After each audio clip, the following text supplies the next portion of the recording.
A blessed Sunday to everyone. Welcome to Hope and Strength for the Journey.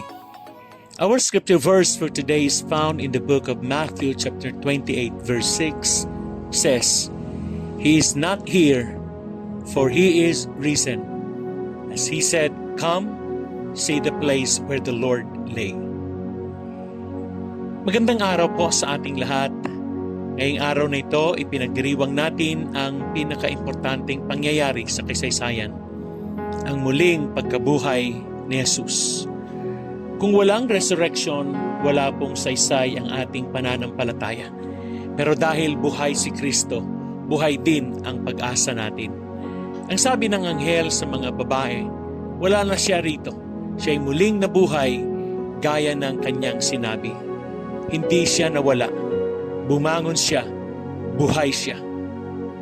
Alam niyo po ba yung feeling ng nawalan? Yung inakala mong tapos na ang lahat. May isang lalaki na wala ng cellphone sa jeep. Lahat ng importanteng contacts, pictures at trabaho ay nandun. Sobrang lungkot niya. Pero after 2 days, may tumawag, "Sir, napulot ko po cellphone niyo. Babalik ko." Bigla siyang napaiyak, not because of the phone, but because he thought it was lost forever. Pero nabalik pa rin. Ganyan ang feeling ng mga alagad ni Jesus after the crucifixion. Akala nila tapos na. Pero surprise, the story didn't end at the cross. It continued at the empty tomb. So anong ibig sabihin ng He is risen para sa atin ngayon? Una, totoo ang pangako niya. Sinabi ni Jesus na siya'y mabubuhay muli, and He did. Kung tinupad niya yan, tiyak na tutuparin niya ang iba niyang mga pangako sa atin.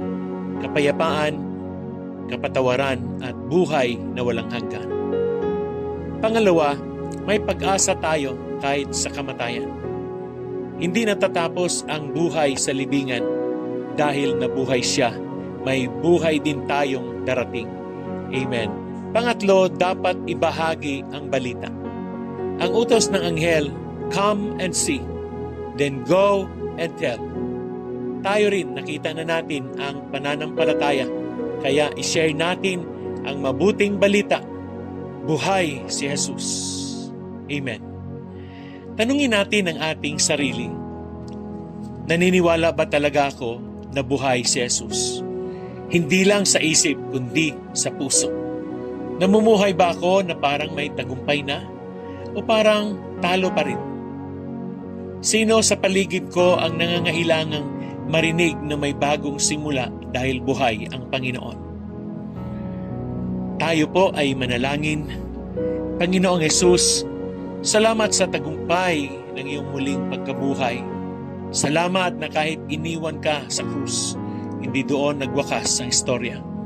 Salamat sa bagong pag-asa, sa kapatawaran at sa buhay na walang hanggan. Puspusin mo kami ng pananampalataya upang kami mamuhay na may tapang at kagalakan. Tulungan mo kaming ibahagi ang katotohanan na buhay ka at patuloy kang kumikilos. Mula ngayon, itatalaga namin ang aming buhay sa iyo, ang buhay na Panginoon, sa pangalan ni Jesus.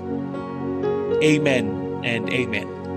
Tandaan, ang libingan ay walang laman, pero ang puso natin dapat punong-puno ng pag-asa, pananampalataya, at pag-ibig.